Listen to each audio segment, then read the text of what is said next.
Isaiah chapter 54, verse 7. For a brief moment I deserted you, but with great compassion I will gather you.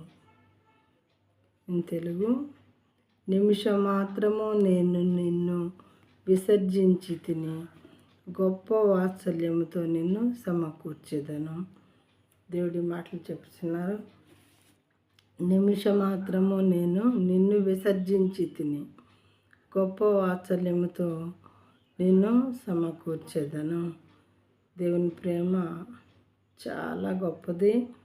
అయితే ఆయన ఒక్క నిమిషం మాత్రం కోపడతారు, కానీ ఆయన కోపం ఎక్కువ కాలం ఎక్కువసేపు ఉండదు అనేటటువంటి దీని మీనింగ్ అన్నమాట.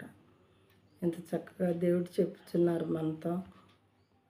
ఒక్క నిమిషం మాత్రమే నేను మిమ్మల్ని విసర్జిస్తున్నాను, కానీ గొప్ప వాత్సల్యతతో నిన్ను సమకూరుస్తాను, మరలా మీ దగ్గరికి వస్తాను, మీతో ఉంటాను అని దేవుడు చెప్తున్నారు.